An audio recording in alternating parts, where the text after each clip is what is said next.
Her husband had been buried for less than an hour when her only son told her the house was sold and she had 3 days to leave. But one phone call brought back the boy he once humiliated, and everything changed. Her husband had been buried less than an hour when her only son told her she no longer had a home. Not next month, not after the estate was settled, not when she had time to grieve. 3 days. That was all Evelyn Carter was given to leave the house where she had spent 39 years, raised her son, cared for her dying husband, and built every memory she still had left. But Brandon did not know Evelyn had carried one phone number in her purse for 14 years. It belonged to a boy her family had once treated as invisible, a boy she had quietly helped when no one was watching. When he answered, he said only, "Stay where you are. I'm coming." What happened next would force Brandon to face a truth he had avoided his entire life. Sometimes the person you once looked down on becomes the only one standing between you and everything you thought you owned. Hello, and welcome to When Family Breaks One. If stories about betrayal, accountability, and healing speak to you, please subscribe. Your support helps us continue creating meaningful stories like this. Evelyn stood beside the fresh mound of earth with a white rose trembling between her fingers. Daniel had been sick for 8 months, but no preparation had made the silence beside his grave easier to bear, and she had never felt more completely alone than now. Now there was only wind. "Mom, we need to talk." Her 37-year-old son stood behind her in a navy suit. His fiancée, Madison, held his arm while checking her phone. "Can this wait?" Evelyn asked. "Your father was buried less than an hour ago." "No, it can't." Madison stepped forward with the careful smile people use when they want to appear kind while delivering something cruel. "We didn't want to say anything before the service," she said. "We were trying to be respectful." "Say what?" Brandon exhaled. "The house sold yesterday." For a moment, Evelyn thought she had misunderstood. "What house?" "The house on Hawthorne Lane, her house. The home where Daniel had planted a maple tree when Brandon started kindergarten." "You sold my home?" "Dad transferred the deed to me 4 years ago," Brandon replied. "You knew he was organizing the estate. I knew he was reviewing paperwork. I did not know he gave you the house. Legally, it was in my name." Madison smiled. "The market is strong. We received almost $90,000 above asking." "When did you list it?" Brandon looked away. 2 weeks ago. 2 weeks ago, Daniel had still been alive. While Evelyn sat beside his bed, counting his breaths, her son had been arranging the sale around them. "You listed it while your father was dying?" "We didn't know exactly when he would pass." That answer revealed more than Brandon understood. They had not acted after Daniel's death. They had been preparing for it. Evelyn sat on the stone bench beside the grave. "When do the buyers take possession?" "Monday." It was Friday. "You are giving me 3 days to leave the home where I have lived for 39 years? "We arranged movers," Madison said. "You won't have to do the heavy work." "How thoughtful," Brandon frowned. "Mom, don't make this harder than it needs to be." Now he spoke about her life as though she were an item to be removed before closing. "Where am I supposed to go?" "There are retirement communities nearby," Madison said. "Some are very nice. I am 68. I drive. I volunteer. I manage my own bills." "No one said you couldn't," Brandon replied. "But the house is too large for one person. It was not your decision. It became my decision when Dad put it in my name." Evelyn pressed her hands together to stop them shaking. "What will happen to the money?" Brandon hesitated. That hesitation told her the sale had never been meant to protect her. "We'll discuss the finances later. It is my home." "It was Dad's house," Brandon said. "Then it became mine." "And what was I?" Evelyn asked. "A guest?" Madison glanced toward the parking lot. "We should leave soon. We have dinner reservations." Evelyn looked at her son. "Your father was buried today. I know." "Do you?" His expression hardened. "Dad was sick for months. We knew this was coming. At some point, life has to move forward." Then he said the words that broke something inside her. "You haven't been functioning well since Dad got sick. Maybe somewhere with structure would be better." Evelyn had spent 8 months caring for Daniel through nights when he was afraid to die. Brandon had visited 5 times, yet her exhaustion was now being used as evidence that she was incapable. That is how control often begins. The caregiver becomes unstable. The grieving parent becomes confused. Concern becomes authority, and authority becomes ownership.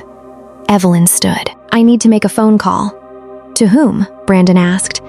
"Someone I should have called years ago." She walked toward the parking lot and opened her purse. Behind an old photograph of Daniel, she found a folded piece of paper. The ink had faded, but the number remained readable.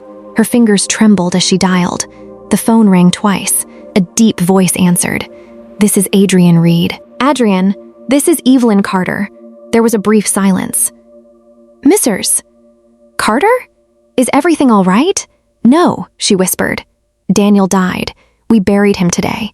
Brandon sold my house, and I have 3 days to leave. I'm sorry to call after all these years. I didn't know who else to ask. Do not apologize," Adrian said. "Where are you?" "Greenwood Memorial Cemetery.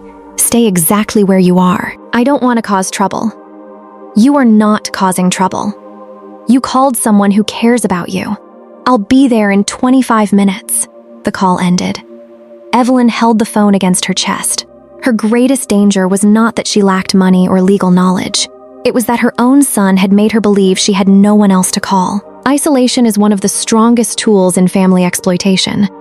But asking for help is not betrayal. Sometimes it is the first act of survival. 27 minutes later, the low sound of a powerful engine moved through the cemetery. Brandon and Madison turned toward the entrance. A black Bentley stopped near the graveyard path. Madison's mouth opened. Brandon narrowed his eyes. The driver's door opened, and a tall man in a charcoal suit stepped out.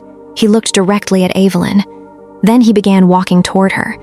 The man crossing the wet cemetery was not simply arriving to rescue Evelyn. He was carrying a past Brandon had spent decades trying to forget. Evelyn recognized Adrian by his eyes before she recognized anything else. He was 44 now, tall, broad-shouldered, and dressed in a charcoal suit tailored perfectly to him. His eyes still carried the quiet alertness she remembered from the boy who once sat at her kitchen table. He did not glance at the Bentley behind him. He walked directly to Evelyn. "Mixers. Carter." The moment he said her name, the strength she had forced into her body finally gave way. Adrian opened his arms, and Evelyn stepped into them. He held her without questions, instructions, or embarrassment. He let her cry against his shoulder while the wind moved through the trees. People often rush grief because it makes them uncomfortable. They offer solutions before they offer presence. Adrian did the opposite. Before solving Evelyn's crisis, he reminded her she was worthy of comfort. When she finally stepped back, Adrian placed both hands gently on her shoulders. "I'm sorry about Master Carter." Brandon and Madison approached carefully. "Excuse me," Brandon said. Adrian turned. "I'm Brandon Carter, Evelyn's son." "I know who you are," Brandon hesitated. "Have we met?" "Yes. My mother was Rosa Riaz. She cleaned your family's house every Wednesday for almost 9 years. "Rosa's son?" "Adrian Riaz. That was the name I used then." Madison looked from Adrian to the Bentley. "You changed your name?" "I began using my father's last name after law school." Brandon forced a laugh. "I barely remember you." Adrian's expression did not change. "I remember you very clearly." That sentence opened a door Evelyn had kept closed for years. She remembered the first afternoon Rosa brought Adrian to the house. He was 12, thin, polite, and dressed in clothes washed so often the fabric looked tired. Rosa apologized because her sister had been called into work and could not watch him. "He will stay out of the way," Rosa promised. Evelyn disliked those words immediately. Children should not have to earn safety by becoming invisible. She gave Adrian a sandwich and asked about his homework. He showed her algebra far beyond his grade level. "You enjoy math?" she asked. "I like problems that have answers," he said. Evelyn never forgot that response. Brandon was 14 then. He had a private school education, a large bedroom, and parents who rarely allowed disappointment to last. He noticed Adrian immediately. At first, the cruelty was disguised as humor. Brandon called Rosa and Adrian the help. He told Adrian not to sit on the living room furniture. He laughed at his shoes and warned him not to touch anything expensive. Daniel dismissed it. "Boys test each other," he said. "Don't turn every rude comment into a crisis, but cruelty grows when adults keep renaming it." One afternoon, Evelyn saw Brandon corner Adrian beside the pool house. "This pool is for family and guests," Brandon said. "I didn't ask to swim," Adrian replied. "Good. Your mother working here doesn't make you a guest." Another Wednesday, Brandon threw Adrian's lunch away and told him to be grateful for whatever he received. The worst incident happened in the basement. Evelyn heard pounding behind the storage room door. When she unlocked it, Adrian stood in darkness with his books pressed against his chest. His face was pale, but he refused to cry until Rosa took him home. Brandon called it a joke. Daniel made him apologize. 2 careless words were accepted as though they repaired fear. Watching Adrian stand in the cemetery now, Evelyn felt the old shame return. She had comforted the injured child without forcing her own son to understand the injury. That distinction matters. Supporting a victim matters, but it does not correct the person causing harm. Without consequences, apologies become performances and cruelty learns it can survive embarrassment. Adrian looked at Brandon. "Did you tell your mother why you sold the house?" "It was mine," Brandon answered. "That is not what I asked. This is a family matter. You made it more than a family matter when you removed a grieving widow from her home." Brandon's jaw tightened. Madison stepped closer. "What exactly do you do, Adrian?" He handed her a business card. "I own Reed, Legal and Development." Madison read the name twice. "The Riverfront Tower Company?" "Among other projects." Her expression changed immediately. Adrian was the same person he had always been. The suit, Bentley, and company did not create his dignity. They only made Brandon and Madison recognize it. Would they have listened if he had arrived in work boots? Status does not reveal a person's worth. It often reveals the observer's prejudice. Brandon recovered enough to smile. "Well, congratulations. You obviously did well." "I did," Adrian replied. "Despite what you told me would happen."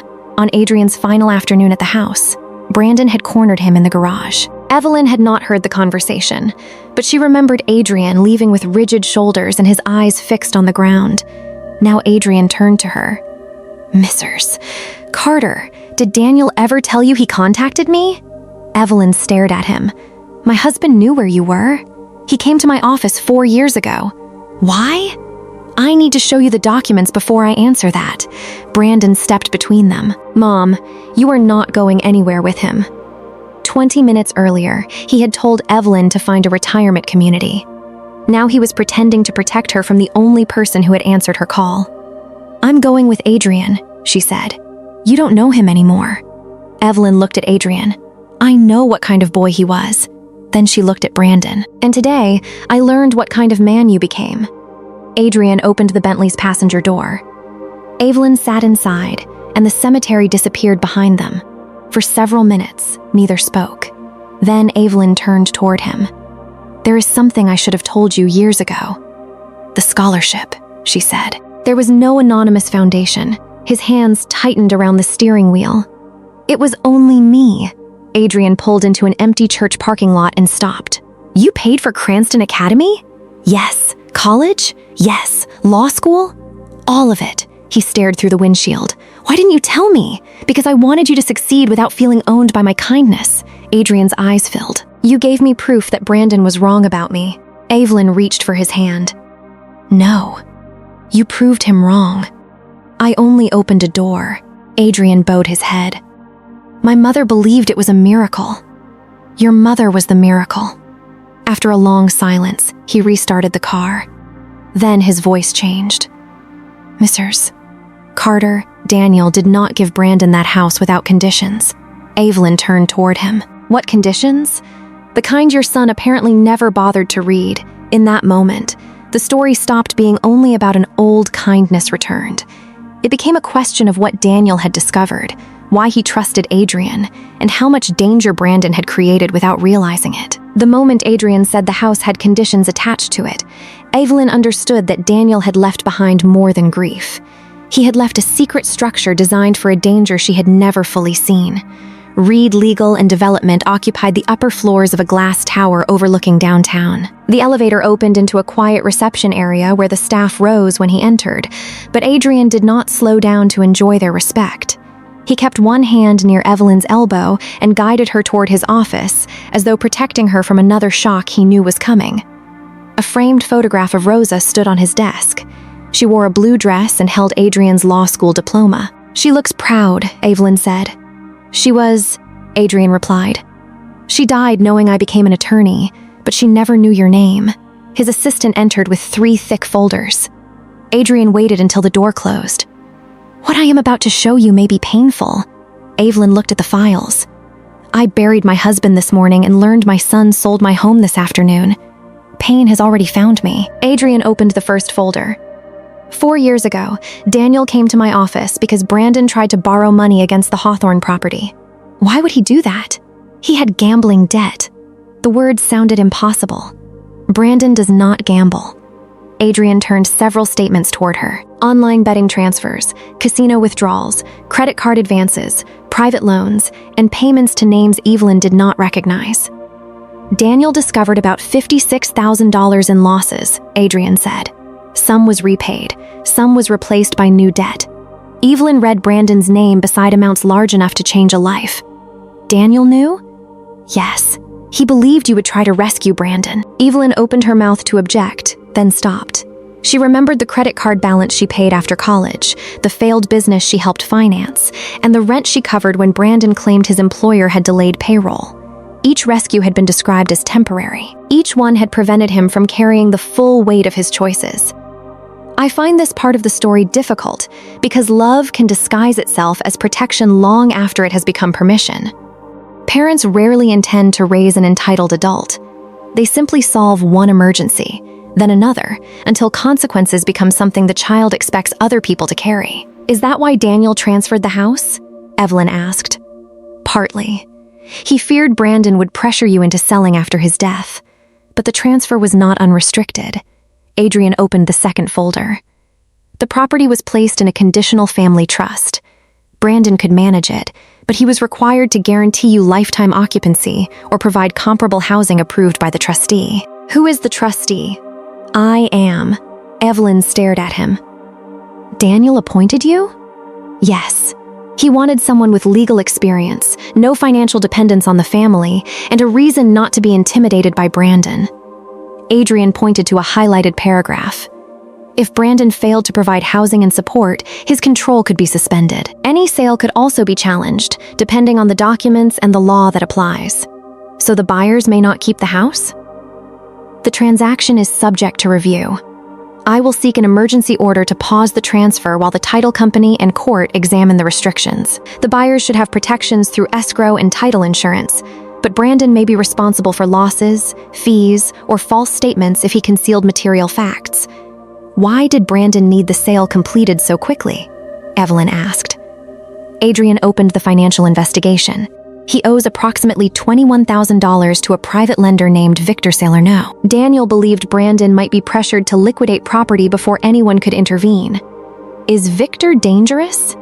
He has been accused of intimidation in prior disputes, but I do not want to exaggerate what we can prove. What matters is that Brandon believed the deadline was real. And Madison? I do not think she knows. Evelyn remembered the question Madison whispered at the cemetery. How much does he know? The sale was never about finding me a safer home, she said. No. It was about protecting the life Brandon wanted Madison to believe he had. Adrian nodded. Adrian removed a sealed envelope from the third folder. Daniel asked me to give this to you only if Brandon violated the trust. Evelyn recognized her husband's handwriting. My dearest Evelyn, if Adrian has handed you this letter, then Brandon has likely made the choice I feared. I knew about the money you used to educate Adrian. At first, I was angry you kept such a large decision from me. Then I learned what he became, and I understood what your choice revealed about both boys. You saw discipline, kindness, and potential in a child who had very little. I kept excusing arrogance and cruelty in the child who had everything. Evelyn stopped reading, then continued. I called Brandon strong when he was selfish. I called him confident when he was dismissive. I told myself he would mature because admitting the truth required me to admit my own failure. You warned me. I did not listen. I cannot repair those years, but I can make sure he does not take your security after I am gone. You once protected a child who was not yours by blood. I pray that man will now protect you from the child who is. By the time Evelyn reached Daniel's signature, tears had fallen across the page. Why could he write this but not say it while he was alive? Adrian looked down. Shame makes people delay the conversations they most need to have. Daniel's plan was intelligent, yet his silence still denied Evelyn the chance to prepare. Documents can protect property. They cannot replace honesty between spouses. What happens to me now? Adrian opened another statement. Daniel left you a life insurance policy worth $600,000, payable directly to you. Brandon has no claim to it. There is also a protected retirement account. Evelyn stared at the number. That morning, her son had spoken as though she would become helpless without his permission. In reality, she had enough to choose her own home and rebuild. Why did Brandon think the house was the only asset? Daniel wanted to see whether responsibility would guide him when greed became possible. He trapped his own son. No, Adrian said gently. He gave Brandon a duty. Brandon created the trap by violating it. A knock sounded. Adrian's assistant entered. Brandon Carter and Madison Blake are in reception. They say you are interfering with a private estate. Adrian looked at Evelyn. You do not have to see them. Yes, I do. Are you certain? No, but I am done allowing decisions about my life to be made in rooms where I am not present. Adrian nodded. Bring them in. The office door opened. Brandon entered first, his tie loose and his face flushed. Madison followed, gripping Adrian's business card. What are you trying to do? Brandon demanded. Adrian did not raise his voice. Close the door and sit down. Brandon remained standing. Madison sat. That small choice told Evelyn, who understood the new balance of power first. Adrian placed the trust documents on the desk. You sold the Hawthorne property while your mother still occupied it. I owned it. You controlled it conditionally. Dad signed it over to me. He also required you to provide lifetime housing for your mother. Adrian pushed the agreement forward. Page 14. Brandon read the paragraph twice. This was not in the paperwork I saw. Adrian placed another page beside it. That is your signature. Madison leaned closer. What does this mean? It means the sale may be invalidated, Adrian said, and the transaction will be reviewed. Madison turned toward Brandon. You told me the money was already ours. It will be. No, Adrian replied. The funds are likely to remain in escrow while the dispute is examined. Madison's face tightened. Why did we need to close so fast? Brandon said nothing. Adrian opened the financial file. Would you like to tell her about the gambling debt? Or should I? In that silence, Evelyn watched the story Brandon had built around himself begin to collapse. Not because Adrian attacked him, but because the truth finally entered the room. The silence after Adrian mentioned the gambling debt felt like the moment before a building gives way. Madison turned toward Brandon as if every piece of trust had shifted at once. What debt? Brandon opened his mouth, but nothing came. Adrian did not rush to fill the silence. He had learned that truth sometimes needs space to become undeniable. Brandon owes approximately $56,000 through online betting, poker losses, cash advances, and personal loans, Adrian said. A portion of that amount is connected to a private lender who has been pressing him for repayment. Madison stared at Brandon. You told me you had savings. I was going to have savings. From selling your mother's house? It was temporary. I had a plan. That phrase always troubles me. People often say, I had a plan, when they expected someone else to absorb the risk if desperation failed. Madison stood. You let me plan a wedding around money you did not have. I was trying to protect us. No. You were protecting the version of yourself you wanted me to believe. She pulled the engagement ring from her finger and set it on Adrian's desk. Brandon reached for her. Please do not do this here. You already did it here, she replied. You just waited for someone else to explain it. Then she walked out. The door closed, and Brandon remained standing as though the room had tilted. For the first time that day, only fear remained. He looked at Evelyn. Mom, I can fix this. Evelyn sat very still. How? I can find you another place. With what money? I will figure something out. You already figured something out, she said. You decided my home was easier to sacrifice than your reputation. Brandon flinched. I panicked. You listed the house 2 weeks ago. Panic may explain a moment. It does not explain planning. His eyes filled. I did not think you would be homeless. You did not think about me at all." That sentence landed harder than anything Adrian had said. Brandon lowered his head. "I am your son." There it was again, the belief that a family title should cancel every fact. "Yes," Evelyn said. "You are my son. That is why this hurts more than if a stranger had done it." Brandon turned toward Adrian. "What are you going to do?" "I will seek to pause the sale and protect your mother's rights under the trust," Adrian said. "The title company, the court, and the attorneys involved will review what happened. Depending on the evidence and applicable law, there could be civil consequences or further investigation. Are you trying to send me to jail?" "I am telling you I will not hide what you signed or what you represented."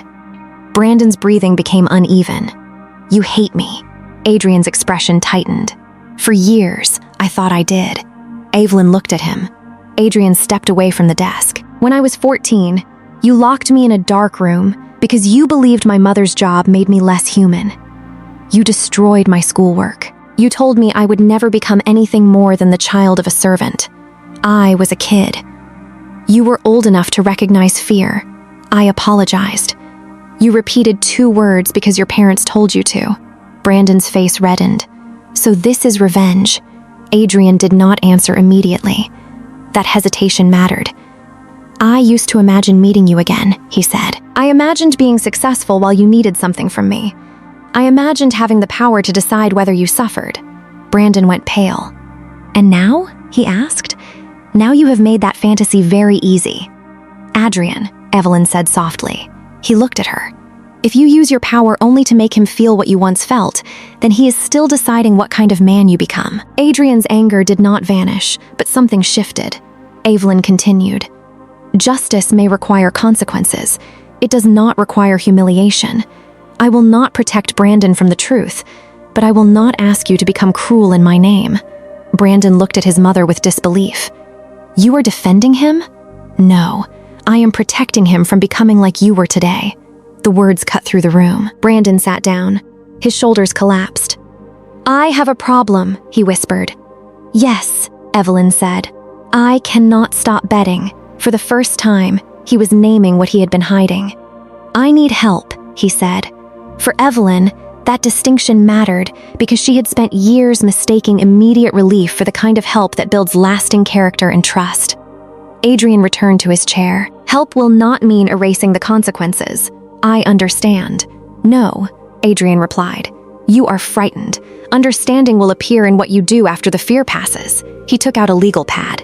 "You will enter a licensed gambling recovery program. You will disclose every account, loan, creditor, and betting platform. You will allow an independent financial counselor to oversee your repayment plan. You will sell assets you cannot afford. You will not request money from your mother." Brandon looked at Evelyn. "Is that what you want?" "I want you alive," she said. "I want you honest. But I will not give you access to my money, my home, or my decisions." "What about the legal situation?" Adrian answered carefully. "Cooperation, restitution, and treatment may be relevant, but no one in this room can promise an outcome. That will depend on the facts and applicable law." Brandon wiped his face. "Do you forgive me?" The question came too early, and part of Brandon knew it. "I do not know yet," she said. "And you must change even if my forgiveness never comes." That is the clearest difference between remorse and negotiation. Negotiation changes behavior to regain access. Remorse repairs harm without demanding a reward. Brandon stared at the floor. "What if I refuse treatment?" Adrian closed the folder. "Then the sale will still be challenged, the debt will still exist, and the truth will still be documented." A long minute passed. "When can I enter the program?" "Tomorrow morning." Brandon nodded. Before leaving, he turned back toward Evelyn. "I am sorry, Mom." She looked at him with grief rather than anger. "Start by becoming someone who understands what those words require." 3 weeks later, Evelyn moved into the guest cottage behind Adrian's home. It was quiet and surrounded by the garden Rosa had helped design. Adrian offered it freely, but Evelyn insisted on paying utilities and groceries. That mattered. Healthy help restores agency. It does not replace one form of control with another. Adrian introduced her to an independent financial advisor and encouraged her to hire a separate attorney to review every arrangement. "You are telling me to hire a lawyer to review your work?" Evelyn asked. "I am telling you never to place all your security in one person's hands, including mine." That may have been the moment she trusted him most. Months later, Evelyn bought a small brick home near a park and selected it herself. No one told her where an older widow should live or how much independence she was allowed to keep. Brandon wrote from treatment. His first letter contained no request for money and no demand for forgiveness. "I sold your home because I believed my fear mattered more than your safety," he wrote. "I expected you to survive whatever I decided, because you always had before." Evelyn read the letter twice. She did not call him, but she placed it in the top drawer of her desk. Several months later, another letter arrived. This time, Brandon asked for something harder than rescue. He asked for the chance to prove, through time and action, that he could become a different man. The question was no longer whether Brandon could apologize. It was whether he could keep changing after the fear, shame, and immediate consequences had passed. For the first few months, Evelyn watched from a careful distance.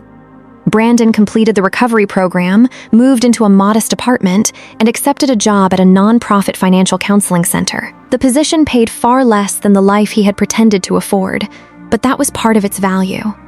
For the first time, he was building a life that did not depend on appearances, borrowed money, or someone else absorbing the cost of his decisions.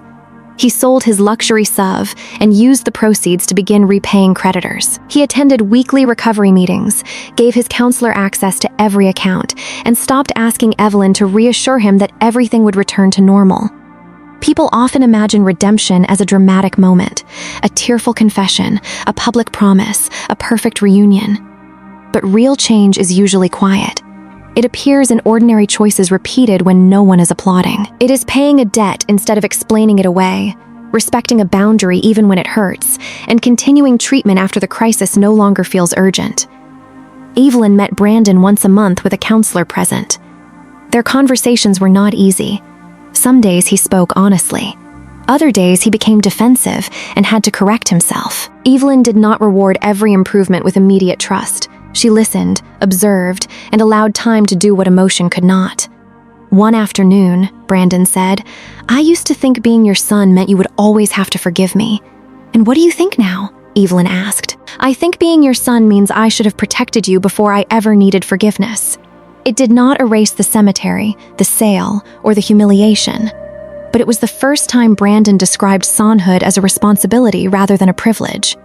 Adrian was changing too. Helping Brandon forced him to confront an anger he had carried since childhood. He admitted that part of him still wanted Brandon to fail. That part wanted proof that cruelty always ended in ruin and kindness always ended in triumph. "If Brandon changes," Evelyn told him, "it does not mean what he did to you was acceptable. It means his cruelty did not get the final word." I think many people struggle with this. We fear that letting go of hatred releases the person who harmed us from responsibility. But release and accountability are not opposites. Sometimes letting go means refusing to let an old injury continue deciding the shape of our inner life. Adrian expanded the scholarship program he had created in Rosa's name. The Rosa Ria's Opportunity Foundation began offering tuition assistance, mentoring, and emergency support to students from working families. He asked Evelyn to join the selection committee. Every application reminded her of the 12-year-old boy at her kitchen table. Some students worked nights. Some cared for younger siblings. Some translated bills and medical forms for their parents. They did not need pity. They needed access. Evelyn found purpose in reading their stories. The kindness she had once hidden inside a private account was becoming something larger than one rescued life. A year after Daniel's funeral, she invited Adrian and Brandon to dinner. Brandon arrived early with a bouquet. After the meal, he turned toward Adrian. "I owe you an apology. I treated your mother's work as proof that you were beneath me. Then I treated my own mother's home as if it existed to solve my problems." Adrian studied him. "I cannot forget what you did. I am not asking you to. Healing is not always closeness. Sometimes it is the ability to stand in the same room without denial, control, or the demand that someone pretend the past no longer matters." Months later, Adrian invited Evelyn to his office. A thin folder rested on his desk. "I hope this one contains less trouble than the last," she said. He smiled nervously. It does. Inside were papers related to adult adoption. I know a document does not create love, Adrian said. But you gave me a future without asking to be named in it. I would like my future to name you. Are you asking me to become your mother? I am asking whether I may officially become your son. Evelyn reached across the desk and took his hands. Adrian was not replacing Brandon. Love was not a chair that only one person could occupy. One son had entered her life through birth and was learning how to become trustworthy. The other had entered through compassion and chosen to protect her when she had nothing left to offer. She signed the papers. At the courthouse ceremony, Brandon stood beside Adrian. Later, he admitted, "I thought I would feel replaced." "Do you?" Adrian asked. Brandon looked toward Evelyn. "No, I finally understand that being her son was never something I owned." "It is something you practice," Adrian said. "Not the luxury car, the money, or even the legal reversal. Family is revealed through conduct, especially when someone is grieving, aging, frightened, or inconvenient. Blood may begin a relationship, but it cannot sustain that relationship without respect." Evelyn gradually forgave Brandon, but she did not return to the old arrangement. He never regained access to her accounts. He did not control her estate. Their relationship became smaller, slower, and more honest. She learned that forgiveness does not require vulnerability without limits, and that love is healthiest when freely chosen rather than extracted through guilt. So I want to ask you this. If someone in your family betrayed you at your most vulnerable, what would you need to see before trusting them again? An apology? Treatment? Repayment? Time? And have you ever discovered that someone outside your family treated you with more loyalty than those connected to you by blood? Share only what you feel comfortable sharing. Your experience may help someone else understand that boundaries are not cruelty. Sometimes they are the first honest foundation on which a broken family can begin to rebuild. This is When Family Breaks One, and the question I keep returning to is not only why families fall apart, but what each person chooses to become after they do today. What stays with me most about Evelyn's story is not the luxury car, the hidden money, or even the moment the truth finally stripped Brandon of the power he believed he owned. It is the painful realization that love, when separated from accountability, can slowly become permission. Evelyn and Daniel loved their son, but for years they protected him from the full weight of his decisions. They paid his debts, explained away his cruelty, and hoped maturity would arrive without consequence. Their intentions came from love, yet that love unintentionally taught Brandon that someone else would always absorb the damage he caused. The deeper lesson is not that parents should stop helping their children. It is that healthy help must lead a person toward responsibility, not further away from it. Rescue may end a crisis for one day, but accountability may prevent the same crisis from returning for years. Evelyn also learned that forgiveness and trust are not the same thing. She could release hatred without returning control of her life to the person who betrayed her. She could love Brandon while protecting her home, finances, and emotional peace. Boundaries did not make her a cruel mother. They allowed her to stop participating in a pattern that was destroying them both. In our own lives, this lesson can be applied in practical ways. Do not surrender control of important financial decisions simply to prove that you trust someone. Ask questions before signing documents. Keep independent access to your accounts, property records, and legal information. When major assets are involved, seek advice from a qualified professional who is not financially connected to the family member requesting the change. Emotionally, pay attention when concern begins to sound like control. A person who truly wants to help you should respect your right to understand, ask questions, seek another opinion, and make your own decisions. Anyone who pressures you to act quickly, remain silent, or feel guilty for protecting yourself may not be acting only out of love. And when someone apologizes, do not judge the apology only by how emotional it sounds. Look for honesty, responsibility, repair, patience, and consistent change over time. Real remorse respects the injured person's boundaries. It does not demand immediate forgiveness as proof of love. Perhaps the most meaningful truth in Evelyn's journey is that family is not proven by titles alone. It is revealed through behavior, especially when someone is grieving, vulnerable, aging, or no longer useful to another person. So here is a simple question. Do you believe family should always be forgiven, no matter what they have done? Please share your opinion in the comments so everyone can learn from different perspectives. And if this story gave you something meaningful to think about, please subscribe to When Family Breaks One. Your support gives us the motivation to continue creating more powerful and thoughtful stories.